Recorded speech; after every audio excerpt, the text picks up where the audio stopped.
Good morning class. Good morning class. कल हमारी last class जो थी 1 अक्टूबर को थी, लेकिन मैंने बाई मिस्टेक 31 सितंबर लिख दिया और शायद बोल भी दिया, तो आप उसको 1 अक्टूबर के अंदर ही कंसिडर कीजिएगा। और कल हमारी क्लास पे हमने 2 रूल पढ़े थे। पहला रूल हमारा ये था कि अगर कोई इम्पेरेटिव सेंटेंस हो और वो किसी काम को निषेध करने के लिए, प्रोहिबिट करने के लिए या प्रिवेंट करने के लिए बताता है, तो हम उसे इनडायरेक्ट स्पीच में किस तरीके से चेंज करेंगे। और दूसरा हमने ये पढ़ा था कि अगर डू मेन वर्ब के पहले आ रहा है, it means do main verb को एम्फेसाइज कर रहा है, तो हम वहाँ पर डू को नहीं लिखेंगे। तो अब देखिए, कल वाले वीडियो के अंदर मैंने आपको इनडायरेक्ट में एक होमवर्क दे दिया ताकि आप उस मिस्टेक को सामने लेकर आ पाओ कि क्या मिस्टेक की मैंने। कल मैंने आपको बताया था प्रोहिबिट और प्रिवेंटेड वाला एग्जाम्पल। देखो मैंने वो का वही लिखा हुआ है, ठीक है। उसी एग्जाम्पल को वापस करना है, हमारे को ध्यान से करना है, उसको समझते हुए कि हमने ध्यान से नहीं किया है। आपने भी शायद उस चीज़ को देखा हो, समझा हो।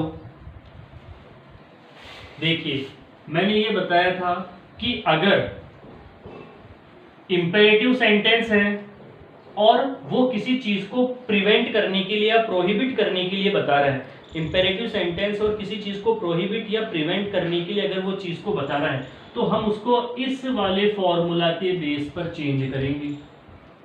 किया था हमने, इस वाले फॉर्मूला के बेस पर चेंज करेंगे। से या सेट टू लिखा होगा तो प्रोहिबिटेड का यूज करेंगे और प्रिवेंटेड का भी यूज कर सकते हैं। उसके बाद ऑब्जेक्ट, उसके बाद फ्रॉम और उसके बाद मेन वर्ब की फोर्थ फॉर्म, और मेन वर्ब की फोर्थ फॉर्म होती है आईएनजी वाली। ये हमारे पास एग्जांपल है, the preacher said to the people. पहले मैं कल वाला बता रहा हूँ, फिर उसके बाद आज का स्टार्ट करेंगे। The preacher said to the people never tell a lie, ठीक है। हमने कल लिखा था द प्रीचर प्रोहिबिटेड और prevented the people from never tell a lie. अब जब नेवर का यूज है, नेवर जब लिखा हुआ है, तो नेवर का मतलब भी नेगेटिव सेंस में आता है, प्रोहिबिट का मतलब भी नेगेटिव सेंस में आता है और प्रिवेंट का मतलब भी नेगेटिव सेंस में आता है। तो हमें नेवर लिखने की जरूरत नहीं है। उसका आंसर क्या होगा?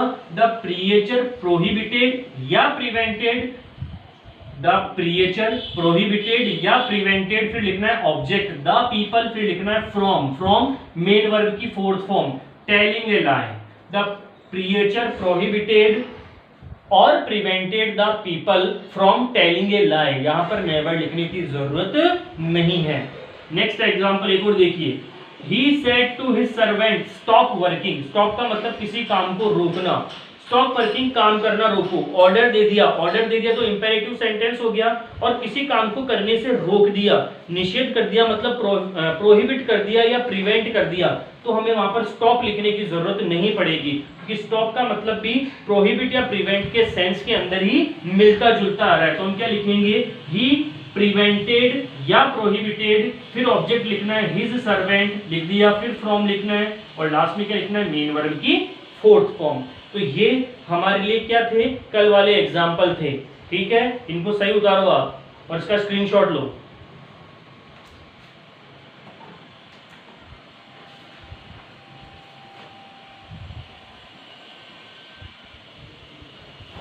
अब हम स्टार्ट करते हैं आगे।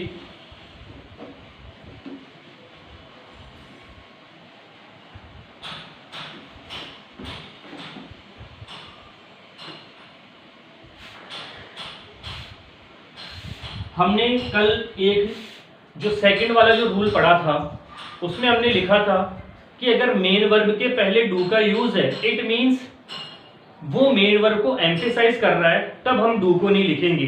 अब आपको उसी के अंदर आगे नोट करके लिखना है, उसी के अंदर सेकंड वाले के अंदर आगे नोट करके लिखना है। आपको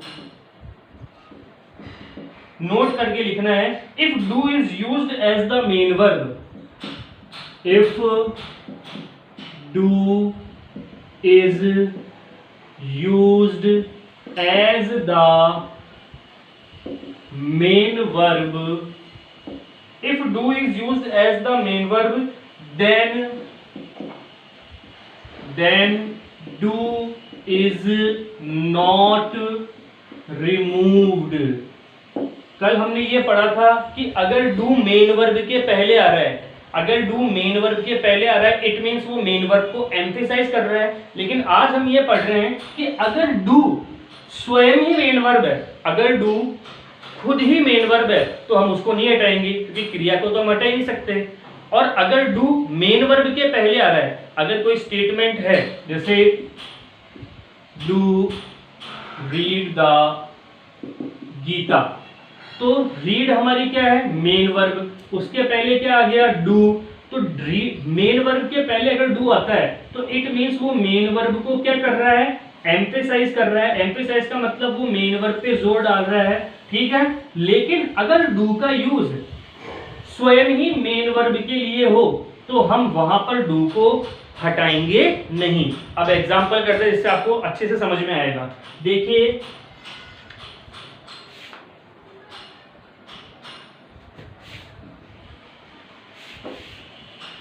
एग्जाम्पल है शी said to me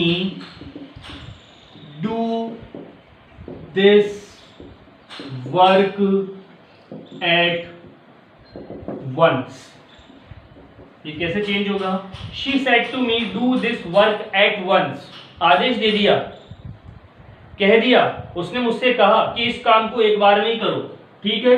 तो मैं क्या लिखूंगा she asked me, क्या लिखूंगा मैं ये क्या she asked me to, comma double inverted comma को टू से हटा दिया, she asked me to do, this change हो जाएगा दैट वर्क एट वंस में।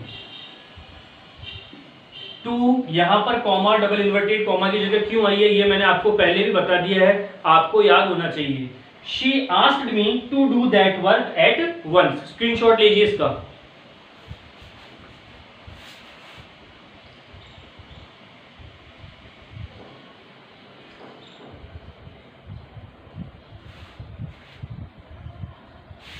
ठीक है, एक एग्जांपल एक और कर लेते हैं, एक एग्जांपल एक और कर लेते हैं।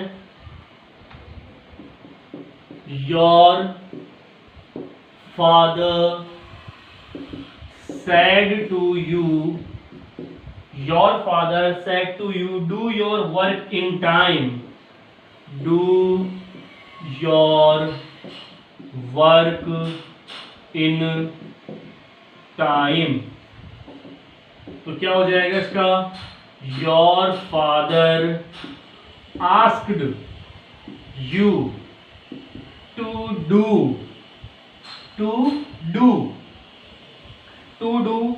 your work in time, to do your work in time।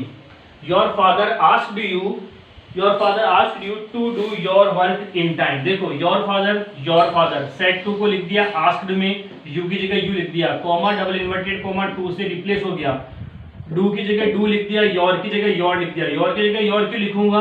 क्योंकि योर जो है वो सेकंड पर्सन का, योर जो है वो सेकंड पर्सन का पॉजेसिव एडजेक्टिव है। ये चेंज होगा रिपोर्टिंग वर्ब के ऑब्जेक्ट के, ये योर जो है वो चेंज होगा रिपोर्टिंग वर्ब के ऑब्जेक्ट के पॉजेसिव एडजेक्टिव में। ये चेंज होगा रिपोर्टिंग वर्ब के ऑब्जेक्ट के पॉजेसिव एडजेक्टिव में। तो रिपोर्टिंग वर्ब का ऑब्जेक्ट है यू और यू का पॉजेसिव एडजेक्टिव योर ही बनता है, हमने टेबल में लिखा हुआ है। तो हम यहाँ पर क्या लिखेंगे योर, वर्क की जगह वर्क लिखा, इन की जगह इन लिखा, टाइम की जगह टाइम और फुल स्टॉप की जगह फुल स्टॉप। स्क्रीनशॉट लीजिए इसका।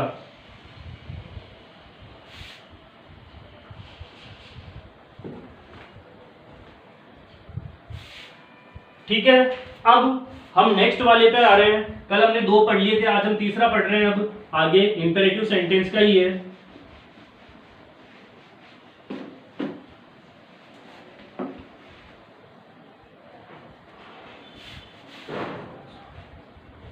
तीसरा है if there is a sense of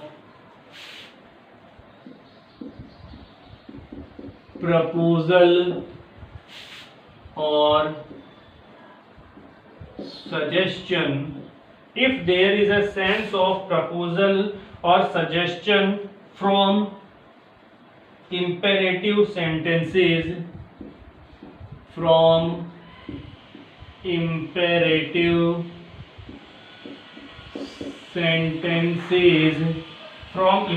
sentences starting with let, starting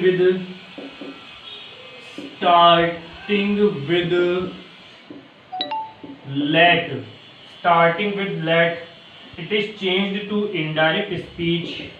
It is changed to indirect speech in following way. If there is a sense of proposal suggestion from imperative sentences starting with let, अगर कोई sentence late से start है और वो अगर imperative sentence है, अगर कोई सेंटेंस लेट से स्टार्ट है और वो इंपेरेटिव सेंटेंस है, और वो इंपेरेटिव सेंटेंस जो कि लेट से स्टार्ट है वो सेंस दे रहा है किसी प्रस्ताव का या सुझाव का। अगर कोई इंपेरेटिव सेंटेंस है जो कि लेट से स्टार्ट हो रहा है और वो सेंटेंस जो कि लेट से स्टार्ट है और इंपेरेटिव सेंटेंस है, वह सेंस दे रहा है प्रपोजल का या सजेशन का, तो उसका इनडायरेक्ट स्पीच हम किस तरीके से बनाएंगे, उसकी हमारे पास कुछ स्टेप्स हैं। तो थर्ड वाले रूल के अंदर हम लिख रहे हैं स्टेप फर्स्ट, ए करके लिख दीजिए आप, स्टेप ए। कुछ स्टेप्स हैं, उनको हमारे को ध्यान से समझना पड़ेगा। रिपोर्टिंग वर्ब लिखी हुई है अगर आपके पास से, सेज या सेड, अगर रिपोर्टिंग वर्ब आपके पास ये लिखी हुई है से, सेज या सेड, ठीक है, से, सेज या सेड, या अगर आप चाहो तो इनको ये भी लिख सकते हो से या से टू, सेज या सेज टू, सेड या सेड टू। तो ये चेंज किसमें होगा, प्रपोज या सजेस्ट में, ठीक है। इन दोनों का मतलब या तो किसमें चेंज हो जाएगा, प्रपोज या सजेस्ट में, ठीक है, सॉरी, या प्रपोजेज या सजेस्ट्स में, ठीक है, प्रपोजेज या सजेस्ट्स में, या फिर प्रपोज्ड या सजेस्टेड। देखो समझो आपस कि लेट से स्टार्ट कोई इंपेरेटिव सेंटेंस है, लेट से शुरू है सेंटेंस की शुरुआत और वो सेंटेंस है इंपेरेटिव सेंटेंस, और इंपेरेटिव सेंटेंस का सेंस आ रहा है प्रपोजल या सजेशन वाला। तो रिपोर्टिंग वर्ब में जहां पर से या से टू, सेज या सेज टू, सेड या सेड टू लिखा हुआ है, उसको हम किसके अकॉर्डिंग चेंज करेंगे, से या से टू को हम क्या लिख देंगे, प्रपोज या सजेस्ट, सेज या सेज टू उसको क्या लिख देंगे, प्रपोजेज या सजेस्ट्स, और सेड या सेड टू को क्या लिख देंगे, प्रपोज्ड या सजेस्टेड। क्योंकि ये पास्ट टेंस है तो इसकी भी पास्ट टेंस फॉर्म ही लिखनी पड़ेगी हमारे को। इसका स्क्रीनशॉट लीजिए, आगे और लिखवाता हूं।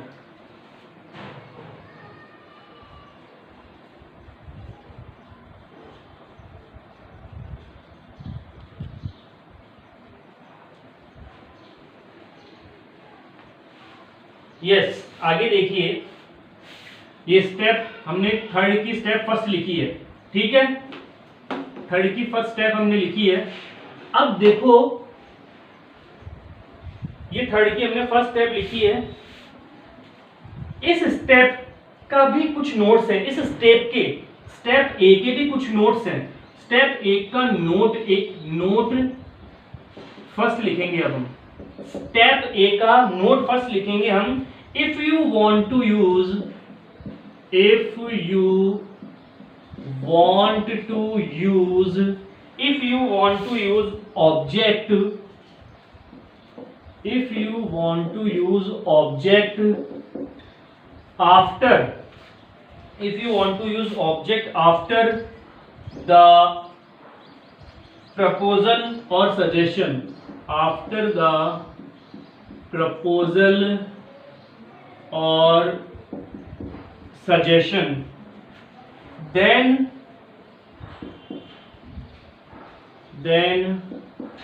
to preposition, then to preposition is used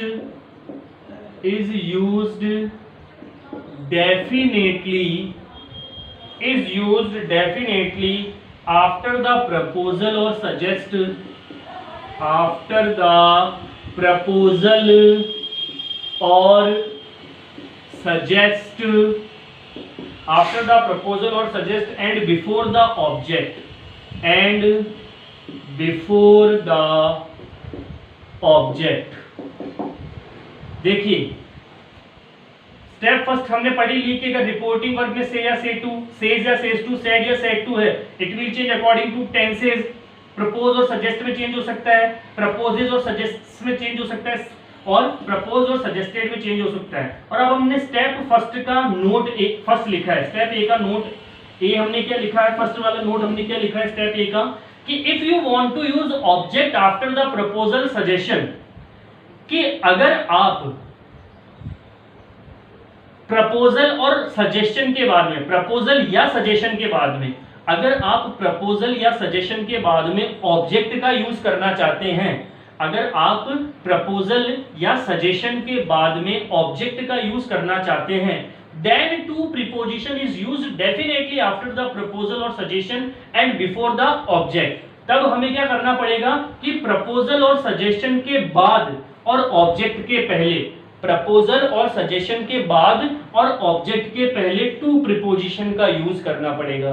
देखो ये क्या कह रहे हैं कि अगर आप प्रपोजल या सजेशन के बाद में ऑब्जेक्ट का यूज करना चाहते हैं, तो प्रपोजल और सजेशन के बाद में और ऑब्जेक्ट से पहले हमें टू प्रीपोजिशन का क्या करना पड़ेगा, यूज करना पड़ेगा। ठीक है, समझ में आई ये वाली बात आपको? जैसे अगर मैं यहां पर कोई चीज बताऊं तो हम इसको ये लिख सकते हैं, सजेस्टेड टू मी। प्रपोजल और सजेशन के बाद में, सजेशन का पास्ट फॉर्म लिख दिया सजेशन, प्रपोजल और सजेशन के बाद में और ऑब्जेक्ट के पहले, प्रपोजल और सजेशन के बाद में ऑब्जेक्ट के पहले, मतलब प्रपोजल या सजेशन और ऑब्जेक्ट के बीच में हमें किसका यूज करना है, टू का। तो यहां पर मैंने एक एग्जांपल लिख दिया ताकि आपको एक चीज समझ में आ जाए। ठीक है, अब इसी में एक दूसरा नोट भी है, वो भी हमें देखना है। देखिए नॉट सेकंड, या अगर हम इसको चाहें तो इसका जो फॉर्मूला बनता है, इसका जो फॉर्मूला बनेगा वो कुछ इस तरीके से बनेगा कि प्रपोज टू और ऑब्जेक्ट, जैसे प्रपोज या suggest plus two plus object, ये इसका फॉर्मूला बन जाएगा। ठीक है, क्योंकि प्रपोजल और सजेशन के बाद में और ऑब्जेक्ट से पहले इसका फॉर्मूला बन गया। अब एक नोट एक और लिखते हैं हम यहाँ पर, नोट सेकंड करके। ठीक है, इफ ऑब्जेक्ट इज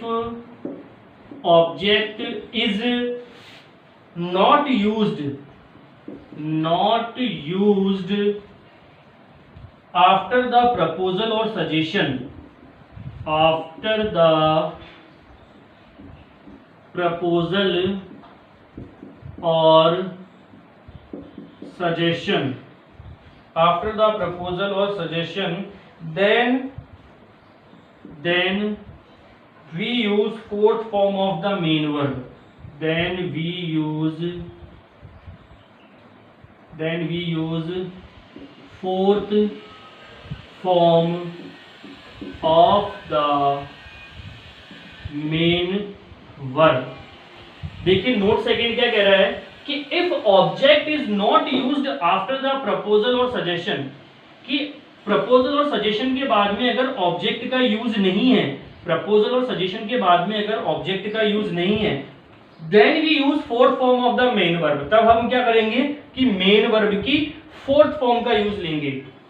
और मेन वर्ब की फोर्थ फॉर्म कौन सी है आप जानते हो, जिसके अंदर क्या लिखा हुआ होगा, आईएनजी एज ए सफिक्स जुड़ा हुआ होगा। ठीक है, अब देखिए इससे रिलेटेड भी, नोट सेकंड से रिलेटेड भी एक एग्जांपल लिख लेते हैं हम ऊपर।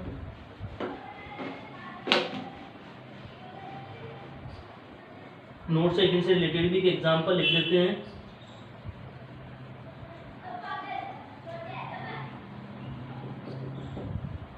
प्रपोज्ड